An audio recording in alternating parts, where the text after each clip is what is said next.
चाहा है तुझको चाहेंगे हरदम, मर के भी तुझको हम भूल न पाएंगे। तो हेलो गाइस, आज मैं आपको बताने वाला हूं सब्जेक्ट वर्ब एग्रीमेंट के बारे में। तो देखिएगा, सब्जेक्ट वर्ब एग्रीमेंट की पूरी डिटेल इस वीडियो में है और बाकी की आगे बताऊंगा, ठीक है। तो देखते हैं सब्जेक्ट क्या होता है। सब्जेक्ट के बारे में एक वीडियो में बना चुका हूं और वर्ब में अब बनाने जा रहा हूं, लेकिन इसका दोनों के बीच एक समझौता हुआ था। एग्रीमेंट को हम बोलते हैं समझौता, ठीक है। एग्रीमेंट को समझौता बोलते हैं। और किस में समझौता हुआ? सब्जेक्ट और वर्ब में, ठीक है। अब क्या समझौता हुआ, यानी कि एक हम स्टोरी के माध्यम से ये पूरी के पूरे जितने भी इसमें एग्रीमेंट हुए हैं इन दोनों के बीच वो हम समझा रहे हैं। तो एक स्टोरी स्टार्ट होती है, एक नायिका जिसका नाम है सब्जेक्ट और एक नायिका जिसका नाम है वर्ब, ठीक है। एक नायक है जिसका नाम सब्जेक्ट है और एक नायिका है जिसका नाम वर्ब है। दोनों के बीच आपस में बॉन्ड बना हुआ है, अर्थात उनके बीच घनिष्ठ प्रेम है। घनिष्ठ प्रेम है तो वो उनके बीच समझौते होते हैं, वो घनिष्ठ प्रेम को आगे बढ़ाए रखने, रिलेशनशिप बनाए रखने के लिए क्या समझौते होते हैं। पहला जो वर्ब उनसे सब्जेक्ट से कहती है, अगर आप सिंगुलर हैं, अगर आप सिंगुलर फॉर्म में हैं तो मैं भी सिंगुलर फॉर्म में रहूंगी, लेकिन बात कहां पर होगी? सेंटेंस के अंदर। इसका मतलब ये है कि अगर सब्जेक्ट सिंगुलर होगा तो वर्ब भी सिंगुलर आएगी। इसका पहला ये वादा था, एग्रीमेंट था, singular subject singular verb, okay. Singular subject singular form, और मैं शॉर्ट में लिख दे रहा हूं, सिंगुलर फॉर्म के लिए सिंगुलर वर्ब आएगी, अर्थात दोनों सिंगुलर होंगे। एग्जाम्पल के माध्यम से समझते हैं। जैसे मैंने लिखा Mohan, Mohan is R am playing, ठीक है। अब इसमें आपको बताना है सब्जेक्ट ये सिंगुलर है तो इसमें वर्ब भी सिंगुलर आनी चाहिए। Is singular form, are plural form, am I के साथ प्रयोग होती है। तो हमने बताया पहला जो वादा है इनका, सिंगुलर फॉर्म के साथ सिंगुलर वर्ब आएगी, तो इसका मतलब इसका ये करेक्ट होगा, ठीक है। ऐसे ही इसमें एग्रीमेंट हुआ है। दूसरा एग्रीमेंट क्या है, इन्होंने दूसरा वादा किया था कि अगर आप डबल होने की आपने कोशिश की तो मैं भी कम नहीं पड़ूंगी, अर्थात अगर आप प्लूरल फॉर्म में होंगे तो मैं भी प्लूरल फॉर्म में आऊंगी। ये वर्ब कहती है सब्जेक्ट से, क्या कहती है? अगर आप प्लूरल फॉर्म में होंगे तो मैं भी कम नहीं पड़ूंगी, मैं भी प्लूरल फॉर्म में आऊंगी। एक सेंटेंस के माध्यम से देखते हैं। जैसे मैंने लिखा मोहन, इसी सेंटेंस में मोहन एंड सोहन। अब इसी को मैं रिपीट कर दे रहा हूं, इज आर एम, एम, ठीक है, प्लेइंग।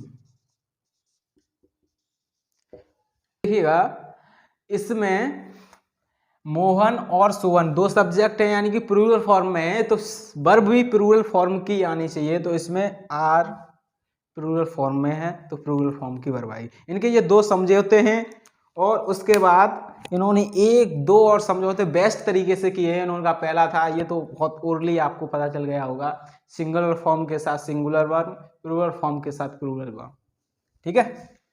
तो अब देखते हैं एक और इसका है और बेहतरीन सा नियम है। इस पर वर्ब ज्यादा भारी पड़ रही है सब्जेक्ट के, दो सब्जेक्ट मिलकर एक वर्ब को कंट्रोल कर रहे हैं, उसको देखते हैं, ठीक है। इसका मतलब मेरा मतलब ये है, अगर दो सब्जेक्ट या दो नाउन एंड से जुड़े हों, एंड से जुड़े हों और दोनों मिलकर एक अर्थ को पूर्ण करें, एक उद्देश्य को पूर्ण करें, तो वहां सिंगुलर फॉर्म की वर्ब आती है। जैसे मैंने बात की bread, bread and water, water, ठीक है। Is my favourite dot dot dot subject, favourite breakfast, ठीक है। अब मैं फोकस हमारा केवल वर्ब और सब्जेक्ट के बीच एग्रीमेंट के पर है, सेंटेंस पर नहीं है, ठीक है। तो हम इसी को पहले समझते हैं। हमने बोला कि ब्रेड एंड बटर, ब्रेड और बटर हमारे फेवरेट ब्रेकफास्ट है, यानी कि अब जब हम वर्ब ब्रेड को बटर में लगाकर खाएंगे तभी तो हमारा ब्रेकफास्ट बेहतरीन होगा, तभी तो हमें अच्छा लगा। ऐसा तो नहीं है ब्रेड अलग खाया बटर अलग खाया तब फेवरेट हुआ। यानी कि इसका मतलब ये है कि दोनों ही सब्जेक्ट मिलकर एक उद्देश्य को पूरा कर रहे हैं, इस वजह से हम यहाँ इज यानी कि सिंगुलर फॉर्म की वर्ब ले रहे हैं। ठीक है, ये तीसरा रूल है। यानी कि कोई भी दो सब्जेक्ट मिलकर किसी एक अर्थ को पूर्ण करते हैं तो वहां हम सिंगुलर फॉर्म की वर्ब लेते हैं। चलो ये हो गया हमारा तीसरा नियम था। ठीक है, तीसरा रूल। अब अगला रूल देख लेते हैं। एक रूल है जब दो नाउन एंड से जुड़े हों, एंड माने और से जुड़े हों और उनके बीच दोनों में आर्टिकल एक बार यूज हो एक बार यूज हो तो वहां प्लूरल फॉर्म की वर्ब आती है। अगर एक ही बार दोनों में यूज हो, केवल एक ही बार यूज हो तो सिंगुलर फॉर्म की वर्ब आती है। देखिएगा कैसे, जैसे मैंने लिखा द टीचर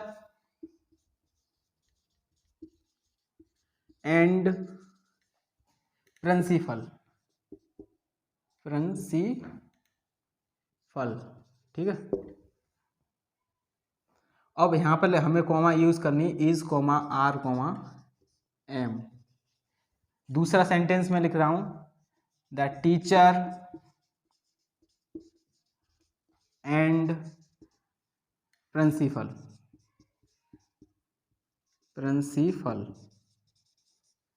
या एन और, ठीक है, is comma are comma am. ये दो सेंटेंस लिखे हुए हैं, इसमें मैंने एक में लिखा है the teacher and the principal या एंड द और है। ठीक है, इसमें दो बार आर्टिकल यूज हुआ है, अलग अलग नाउन के साथ अलग अलग आर्टिकल यूज हुआ है। तो इसका मतलब हमने बताया था कि अगर दो नाउन एंड से जुड़े हों और उनके साथ अलग अलग आर्टिकल यूज हो तो हमेशा प्लूरल फॉर्म आती है। तो पहली बार इसमें ये होगा आर।